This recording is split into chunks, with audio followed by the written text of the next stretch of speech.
नमस्कार बंधुरा केमन आছেন सबाई निश्चयই ভালো আছেন তো পাপিয়ার ঘরোয়া রান্না ব্লগে সকলকে জানাই স্বাগত। চলে এসেছি প্রোটিনে ভরপুর সয়াবিনের দুর্দান্ত একটা রেসিপি নিয়ে। এটি সম্পূর্ণ ইউনিক একটি রেসিপি, ছোট বড় সকলের পছন্দ হবে এই রেসিপিটি। রুটি পরোটা বা গরম ভাতের সাথে ভীষণ ভালো লাগবে এই রান্নাটি। সম্পূর্ণ নিরামিষ এই রান্নাটা। ভালো লাগলে অবশ্যই লাইক কমেন্ট শেয়ার করে দেবেন।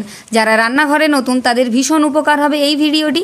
তাহলে চলুন শুরু করা যাক দুর্দান্ত ইউনিক এই রেসিপিটি। সাথে থাকুন, পাশে থাকুন, পুরো ভিডিও দেখতে থাকুন। সয়াবিন কিন্তু অনেকেই ভালোবাসেন, তাই ভাবলাম আজকের রান্নাটি আপনাদের সাথে শেয়ার করি। আমি প্রথমে একটা কড়াইতে কিছুটা জল গরম করে নিয়েছি। এবার এর মধ্যে আমি 1 প্যাকেট সয়াবিন দিয়ে দিলাম। এই সয়াবিনটা 3 থেকে 4 মিনিট ভালো করে সেদ্ধ করে নিলে এর থেকে কিন্তু কাঁচা গন্ধটা একদমই থাকবে না, পুরো কাঁচা গন্ধটাই কিন্তু চলে যাবে। আমি 3 থেকে 4 মিনিট এটাকে ফুটিয়ে ভালো করে সেদ্ধ করে নিয়েছি। এবার সমস্ত সয়াবিনটাকে আমি একটা পাত্রে জল ঝরিয়ে তুলে নিচ্ছি, আর সয়াবিনটা কিছুক্ষণ আমি ঠান্ডা করে নেব। আপনারাও কিন্তু এইভাবে সয়াবিনটাকে 2 থেকে 3 মিনিট সেদ্ধ করে নেবেন। সয়াবিনটা ঠান্ডা হয়ে গেছে, এবার এর থেকে হাতের সাহায্যে চেপে চেপে সমস্ত জলটা আমি বের করে নেব। আমি যে রান্নাটি রান্না করছি এতে কিন্তু সয়াবিনে জল থাকা একদমই যাবে না। সয়াবিন থেকে যদি জলটা ভালোভাবে বার করে নেওয়া যায় তাহলে আমার এই রান্নাটা করতে ভীষণই সুবিধা হবে। এখানে সমস্ত সয়াবিন থেকে জল বার করে নিয়েছি। এর মধ্যে দিয়ে দিলাম আমি 1 টেবিল চামচ পাতিলেবুর রস। আপনারা চাইলে টক দই ব্যবহার করতে পারেন। দিয়ে দিলাম আমি 1/2 চামচ নুন, 1/2 চা চামচ গোলমরিচের গুঁড়ো, 1 চা চামচ ঝাল লঙ্কার গুঁড়ো। আর পুরো ব্যাপারটাকে ভালো করে মেখে নেওয়ার জন্য দিয়ে দিচ্ছি 2 টেবিল চামচ কর্নফ্লাওয়ার। আপনারা চাইলে এখানে ময়দার ব্যবহার করতে পারেন। এবার সমস্ত সয়াবিনটাকে আমি ভালো করে আঁটো আঁটো করে শুকনো শুকনো করে মেখে নেব।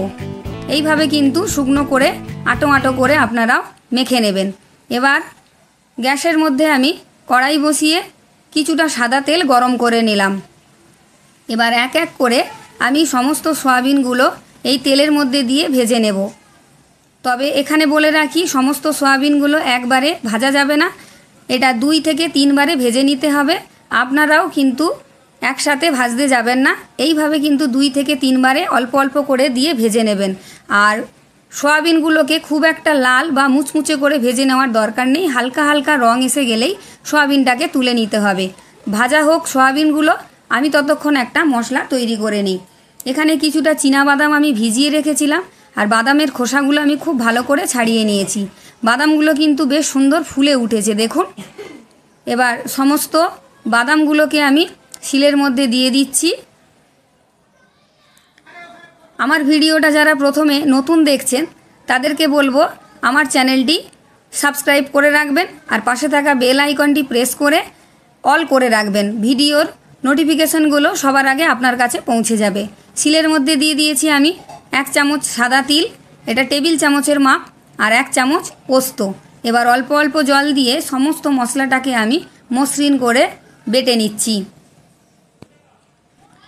মশলা বাটা হয়ে গেছে। এদিকে এক এক করে সমস্ত সয়াবিনগুলোই 2-3 বার দিয়ে 2 থেকে 3 বার দিয়ে আমি হালকা হালকা লাল করে ভেজে নিয়েছি।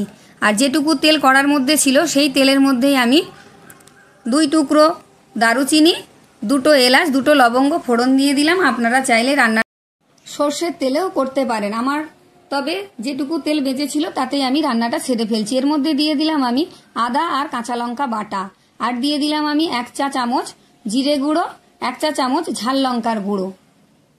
আদা কাঁচা লঙ্কাটা আপনারা রান্নার পরিমাণ অনুযায়ী দেবেন। আমি এখানে 1 ইঞ্চি মতো আদা আর 3টে কাঁচা লঙ্কা বেটে নিয়েছি। এটাকে একটু নেড়ে চেড়ে এর মধ্যে আমি বেটে রাখা মশলাটা দিয়ে দিচ্ছি।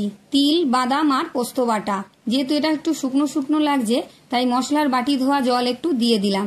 দিয়ে বেশ ভালো করে গ্যাস কমিয়ে হালকা করে আমি নেড়ে চেড়ে নিচ্ছি। এবার আমি এর মধ্যে দিয়ে দিলাম 1 চা চামচ হলুদ গুঁড়ো, 1/2 চা চামচ নুন, আর 1/2 টেবিল চামচ চিনি। তবে এখানে বলে রাখি, রান্নাটা যেহেতু নিরামিষ, চিনিটা কিন্তু অবশ্যই ব্যবহার করতে চেষ্টা করবেন। চিনি দিলে স্বাদের ব্যালেন্সটা কিন্তু খুব ভালো থাকে। যারা চিনি পছন্দ করেন না বা রান্নায় মিষ্টি খান না তারা নাও দিতে পারেন, কোনো অসুবিধে নেই। এবার ভালো করে সুন্দর করে কিন্তু মশলাটাকে আমাকে কষিয়ে নিতে হবে। যেহেতু বাদাম আছে বলে রাখি, অনবরত নেড়ে চেড়ে নিতে হবে, নাহলে কড়াই ধরে যাওয়ার চান্স থাকে। এবার এর মধ্যে দিয়ে দিলাম আমি হাফ চা চামচ কাশ্মীরি লঙ্কা গুঁড়ো কালারটা সুন্দর আনার জন্য। আর এখানে চীনা বাদামের বদলে আপনারা কাজু বাদামও ব্যবহার করতে পারেন। মশলাটা ভালো করে কষিয়ে নিচ্ছি এর মধ্যে থেকে যতক্ষণ না তেল ছেড়ে আসে আর রংটা সুন্দর হয়ে আসে। মশলাটা সুন্দর করে গ্যাস কমিয়ে 2 থেকে 3 মিনিট আমি কষিয়ে নিচ্ছি। এদিকে দেখুন সয়াবিনগুলো কি সুন্দর ভাজা হয়ে গেছে, বেশ মুচমুচে হয়েছে কিন্তু। এবার দেখুন মশলা থেকে তেলও ছেড়ে গেছে, রংটাও সুন্দর হয়ে গেছে। এবার সমস্ত সয়াবিনগুলো আমি এর মধ্যে দিয়ে দিলাম। সয়াবিন দিয়ে সয়াবিনের সাথে মশলাটাকে আমি 2 থেকে 3 মিনিটও আবার ভালো করে কষিয়ে নিচ্ছি। এইভাবে আপনারাও কষিয়ে নেবেন। আর আমার ভিডিওগুলো যারা প্রথমবার দেখছেন তাদেরকে অনেক অনেক স্বাগত। আর পুরনো বন্ধুদের পাশে থাকার জন্য অনেক অনেক ধন্যবাদ। এখানে আমি 2 থেকে 3 মিনিট মশলার সাথে সয়াবিনটাকে ভালো করে কষিয়ে নিয়েছি আর দিয়ে দিলাম আমি কিছুটা জল। এবার 2 থেকে 3 মিনিট আমি সয়াবিনটাকে ভালো করে ঢাকা দিয়ে ফুটিয়ে সেদ্ধ করে নেব। এবার এর মধ্যে দিয়ে দিলাম আমি একটা ছোট সাইজের ক্যাপসিকাম কেটে রেখেছিলাম। ক্যাপসিকামটা এখন দেওয়ার কারণ পুরো রান্না জুড়ে ক্যাপসিকামের বেশ সুন্দর একটা গন্ধ জুড়ে থাকবে আর আমার এই গন্ধটা ভীষণ ভালো লাগে। এবার ঢাকা দিয়ে 2-3 মিনিট ফুটিয়ে নেওয়ার পর দেখুন ঝোলটা কমে এসেছে আর বেশ একটা মাখো মাখো হয়ে গেছে। ক্যাপসিকামগুলোও বেশ সুন্দর সেদ্ধ হয়ে গেছে। এবার এর মধ্যে আমি কিছুটা কাসৌরি মেথি গরম করে নিয়েছি, কারণ প্যাকেটে থাকা অবস্থায় কাসৌরি মেথি পাতাগুলো একটু নরম অবস্থায় থাকে, তাই পাতাগুলোকে একটু গরম করে হাতের সাহায্যে এইভাবে একটু চেপে একটু নরম করে বা গুঁড়ো করে নিলেই হয়ে যাবে। কাসৌরি মেথি দিয়ে দিলাম। এবার দিয়ে দিচ্ছি আমি হাফ চা চামচ গোলমরিচের গুঁড়ো।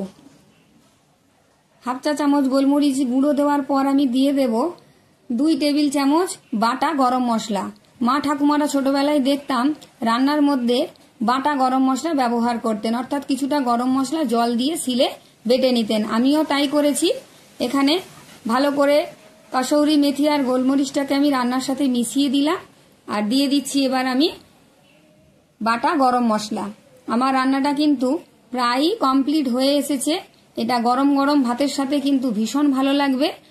পুরো রান্নাটার মধ্যে আমি গরম মশলাটা ভালো করে নেড়েচেড়ে মিশিয়ে মিনিট খানেক ফুটিয়ে নিলাম। রান্নাটা আমার রেডি হয়ে গেছে। তাহলে আবার দেখা হচ্ছে নতুন একটা দুর্দান্ত রেসিপি নিয়ে। আপনারা সাথে থাকুন, আমার পাশে থাকুন। সমস্ত বন্ধুদের বলবো আপনারা কে কোথা থেকে দেখছেন ভিডিওটি আমাকে জানাবেন অবশ্যই। সকলকে ধন্যবাদ জানিয়ে আজকের ভিডিওটি